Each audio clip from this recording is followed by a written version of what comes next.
Hey guys, welcome back to another video. Tasengna video se namba hauge ne hek tawbaga mai se muthokre aduda aise intro dang oirsho namdani namage na candle ga ise loina chu khatlaga ne intro videos nang namamage duga mai la akanda makha tarak reading continue tawge na tawbane ado reading se mayamna title dagi su khangbiramani weekend reading oidoine haidi weekend haidi Friday Saturday Sunday se weekend chingi dana ko so weekend sida kari energy na drive tawge habagi oracle card haidi energy card na reading se tawdoine reading se ngasi gaina pile ani thokna khaidokchege pile A amadi pile B ko sigi pink oracle card aba pink candle oibasina pile A aduga sigi blue oracle card aba blue candle oibasina pile B sumaina pile ani kaktang khaidokchege energy reading ni tawdoise ko aduga angels card sina pile ani makse supplement tawgani ba ko ado mayamna ngaktang push tawbiraga pile se pink pile A se choose tawsira natragana blue pile B se choose tawsira habdo ngaktang khantharaga pile se choose tawbiro aduga reading se makha taba yengminnarase ko aduga general reading oibanina loinama hekta chanagani habdi leite but adum ayamba sarukta resonate tawba yaba general reading oibanina weekend energy reading su oiba ko aduna mayamna weekend sida kari energy na drive tawge habdo khangminnarasi howrse video se without further ado let's get into the video. Hey guys, so masigi ahanba pile A ko sigi pink oracle card se natragana pink candle se choose to be actually now sigi oina akoy hozik weekend reading haidi lakadoriba weekend Friday Saturday Sunday sina kari energy lege kari luck lege na ching masigi mayam the reading se tawdoine ado akoy ahanbada pile A haigadra pink pile sigi oina card se hana shuffle tawzar age aduga pick tawar age ko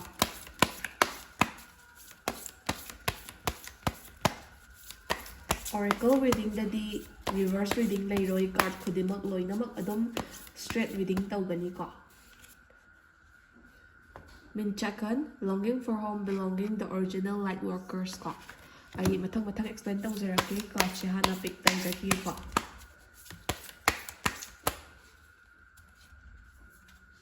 yes card se home sa photo tawzagi pick tawzagi aduga angels card kharaga dum hapchage like weekend energy reading nina yam na pick tawningai do leite ba ko the ace of light smaina leire khoi angel sing na mo kari haige angels card tagi na kari phange habadu yengmin si ko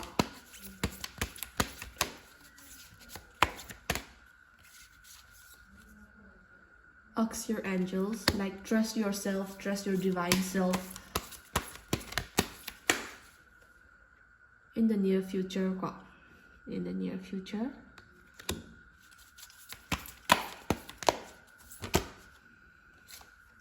listen to your intuition so masagi ask your angels abdu listen to your intuition sigo adum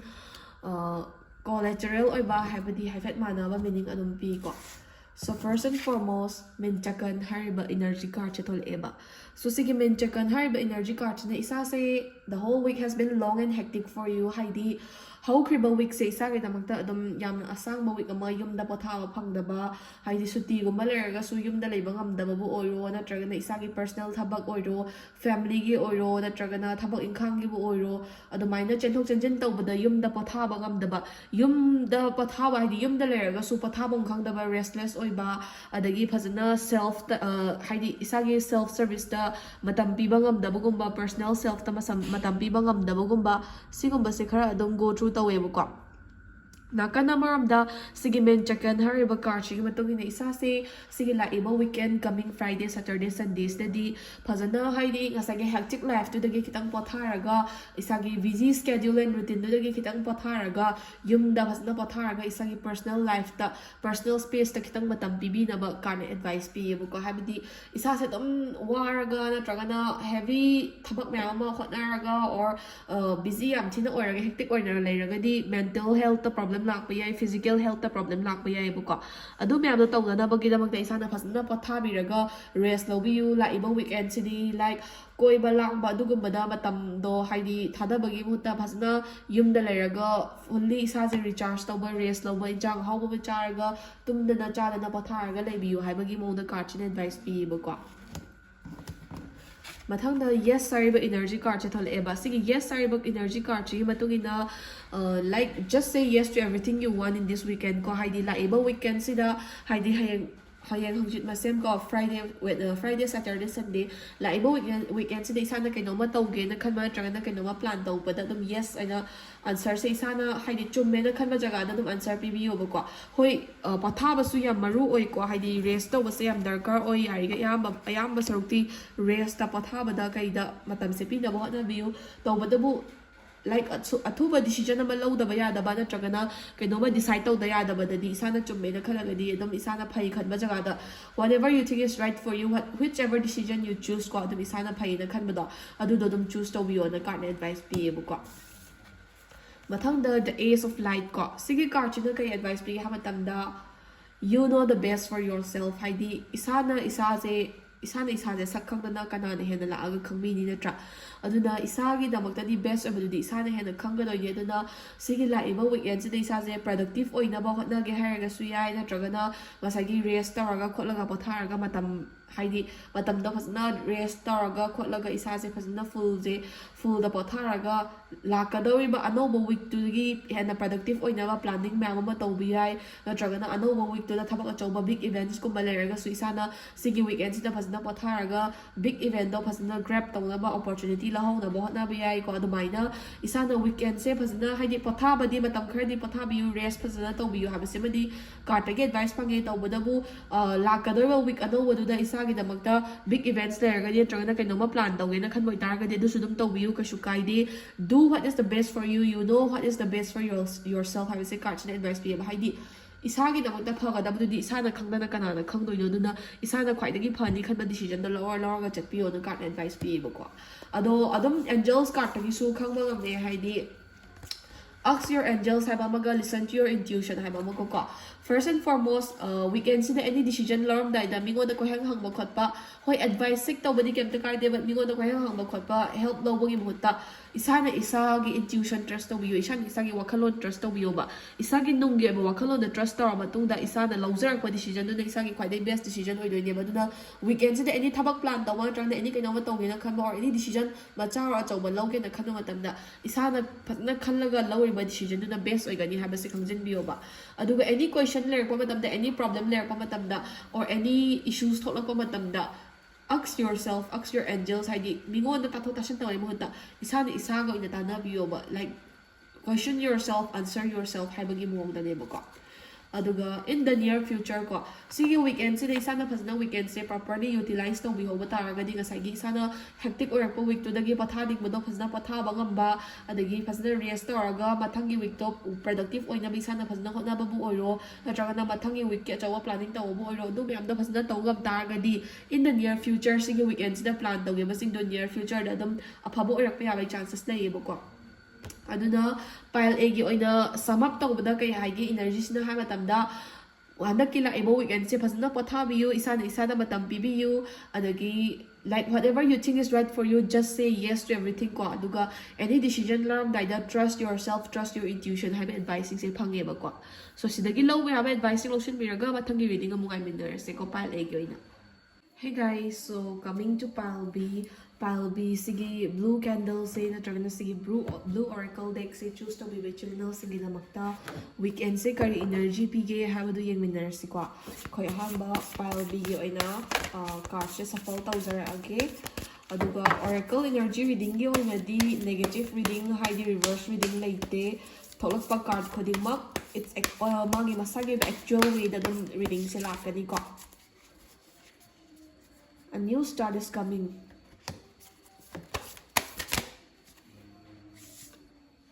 You are good enough.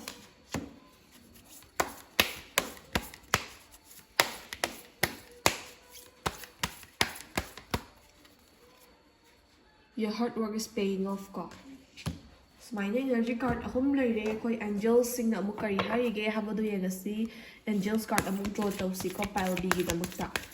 So angels card na kari harige pile B gi damakta habadu yeminarsi.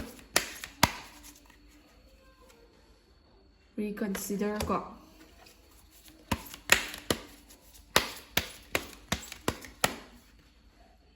Don't stop.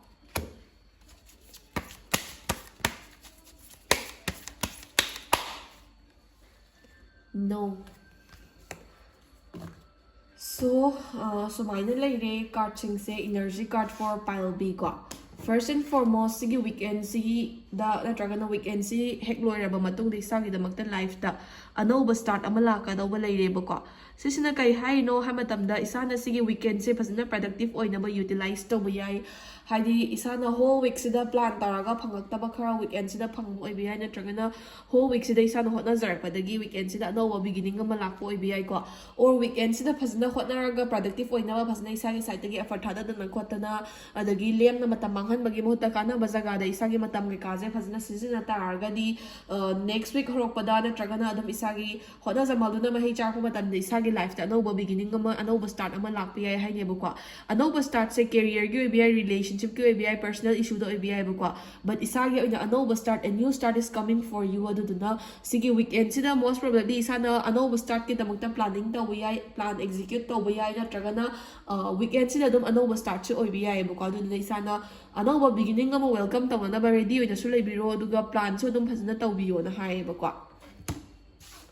Mathangda, you are good enough. So, sige weekend sida like isana isa se doubtful orakpa, ay se matik chadrabra ne kind of kanjarakpa, atragana isana isagi skills, talents and potential kung mada doubt torpa yabagi chances kara lay ko. So, isana khangbiga davadi you are good enough for everything and everything happens for the best. Haidi isana kainoma hotnabada disappointed oihoba natragana isana hotnaba jaga kharada kainoma achieve tawba ngamdre haiga ninghanaba gumba se tawbiganaba because you are good enough. Haidi isa se adum enough oina khanbiyoba. Hoi isana ngamdaba jagada ngamnanaba hena effort thadage na hotnaba khotpa dumaina confidence leiba natragana motivated oibadi kamta kaide but ai isa se matik cha drama leko. For example, aina matik cha dabagi ma se lapthokre natragana aina matik cha dabadagi ai sigi thabak se phangahudre kaina khanba dumaina khanba sidi yarige khanbiga no. Everything happens for the best. I think ngahak ngakino thoiba thodok khudingmak haide adum day to day life sida happen tawriba thodok khudingmak se tungda aphaba oiraknaba adum oiraini hojik nungaitaba face tawrsu tungda aphaba oirakani natragana hojik nungaiba face tawrsu tungda aphaba su oinabani haina dumaina everything happens for the best haina khanba ma darkar layeba ko. Aduduga isana doubt tawbagumba adagi isana isabu thajaba watpa trust tawba watpa natragana isaje enough oidena khanbadi tawbiganu. You are more than enough, you are good enough for everything ko. Aduduna isana isagi value and worth se adum wangna lawbiyoba ko. Mathangda, your hard work is paying off fiber card chithole. So sigi card chigi matungina pile B oibiriba or pile B khanbiriba ichani now sing se sigi weekend sida isagi oiba achievement gumba dagi isagi hana dagi hotna jarpa singi mahai khara adum phangba yabagi chances laye. Aduga nakana maram the weekend se isana phasana productive oinaba utilize tawba maybe marup mapang magta pullaga su good friends na matamdo invest tawba atragana relationship ko magta oraga su productive oiba relationship ki chawkhat minana ba wari watai shana ba loina ba amadi chawkhat minana ba khongthang lowina ba atragana isagi personal space career gumba profession gumbagi growth tawna hotnaraga su phasana pukning changna hotna ba sumaina weekend se jaga amada oro leisure time da oro professional time da bu oro phasana isana effort thadana khotana hotnaragadi isagi hard work sigi oiba tungda su dum aphaba mahi charaka dawba leiba duna isana thadaba effort khudingmak like honestly and wholeheartedly thadabiyoba ko. Aduga weekend sida isana some sort of achievement gumba khara sudum phangba yabai chances layeba ko. Aduduna isana aphaba productive oiba week ama oiba yabagi positive chances mayam ama ui haitare ko reading sida gya. Mathangda, reconsider hariba energy card chithole and then no hariba energy card china supplement taweba ko. So isana lawkiba decision kharana isagi damakta problem oirakadawre soirakadawre na khalagadi isagi decision reconsider tawba yai natragana life ta adum weekend sida any problem lakba natragana any situation da negativity lakpa matamda isana lawkriba decision da soiba leibra natragana isana tawgiba action da soiba leibra kaina reconsider tawbadi yaiba ko. But mina isabu hanthana yengba natragana isabu lana lawba or isadagi kanaba advantage lawdogi hotnaba or isabu sizinanaba hotnarakpa gumba leitaragadi say no directly ko. Haidi isagi ithak thongbo oiro isagi partner oiro isagi friend oiro isagi will gi against the isagi ayabagi wangmada ko natragana isana yam kanadi yaningdabida moina relation gi advantage lawraga natragana seniority or thabak kumbagi advantage lawraga thabak ta seniority oiba natragana thabak ta position chawba natragana relationship kumbagi advantage advantage ꯂꯧꯔꯒ ꯏꯁꯥꯗꯒꯤ ꯀꯥꯟꯅꯕ ꯂꯧꯊꯣꯛꯅꯕ ꯍꯣꯠꯅꯕ ꯅꯠꯇ꯭ꯔꯒꯅ ꯏꯁꯥꯕꯨ utilise ꯇꯧꯅꯕ ꯍꯣꯠꯅꯔꯛꯄ ꯃꯇꯝꯗ ꯏꯁꯥꯅ ꯌꯥꯅꯤꯡꯗꯕ ꯌꯥꯎꯔꯒꯗꯤ ꯅꯣ ꯍꯥꯏꯕꯗ ꯀꯤꯕꯤꯒꯅꯨ be ready to speak for yourself ꯏꯁꯥꯅ ꯅꯣ ꯍꯥꯏꯕꯗ ꯀꯤ ꯇꯥꯔꯒꯗꯤ ꯏꯁꯥꯒꯤꯗꯃꯛꯇ ꯂꯦꯞꯄꯤꯔꯛꯀꯗꯧꯕ ꯃꯤꯁꯨ ꯂꯩꯔꯛꯑꯣꯏ ꯄ꯭ꯂꯁ ꯏꯁꯥꯗ ꯀꯟꯐꯤꯗꯦꯟ ꯑꯣꯏꯗ꯭ꯔꯒꯗꯤ ꯑꯣꯔ ꯏꯁꯥꯒꯤꯗꯃꯛꯇ ꯂꯦꯞꯆꯗ꯭ꯔꯒꯗꯤ ꯃꯤꯅ ꯏꯁꯥꯕꯨ ꯍꯟꯊꯅ ꯂꯧꯔꯛꯀꯅꯤꯕ ꯑꯗꯨꯅ ꯉꯁꯥꯏꯒꯤ you are good enough for yourself you can do it ꯑꯗꯨꯗꯨꯅ ꯏꯁꯥꯅ ꯌꯥꯅꯤꯡꯕ ꯖꯒꯥꯗꯗꯤ ꯌꯥꯅꯕ ꯑꯦꯗꯖꯁ ꯇꯧꯔꯒ ꯔꯤꯀꯟꯁꯤꯗꯔ ꯇꯧꯔꯒ ꯂꯣꯏꯅꯕ ꯌꯥꯏ ꯕꯠ ꯏꯁꯥꯗ ꯅꯨꯡꯉꯥꯏꯇꯕ ꯍꯔꯠ ꯇꯧꯕ ꯌꯥꯅꯤꯡꯗꯕ ꯖꯒꯥꯗꯗꯤ ꯅꯣ ꯍꯥꯏꯕꯗ ꯀꯤꯕꯤꯒꯅꯣ ꯍꯥꯏꯌꯦꯕꯀோ ꯑꯗꯨꯒ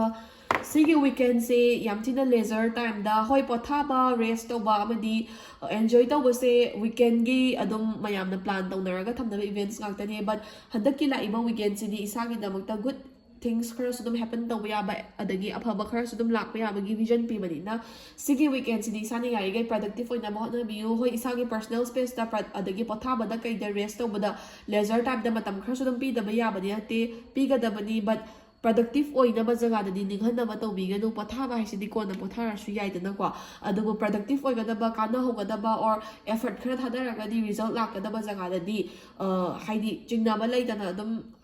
ꯂꯥꯏꯛ ꯑꯦꯐꯔꯠ ꯊꯥꯗꯕꯤꯌꯨ ꯄ꯭ꯔꯗꯛꯇꯤভ ꯑꯣꯏꯅꯕ ꯍꯣꯠꯅꯕꯤꯌꯨ ꯋꯤꯀꯦꯟꯁꯦ ꯍꯥꯏꯕ ꯑꯦꯗꯚꯥꯏꯁꯁꯦ ꯀꯥꯔꯠꯇꯩ ꯐꯪꯉꯦꯕꯀꯣ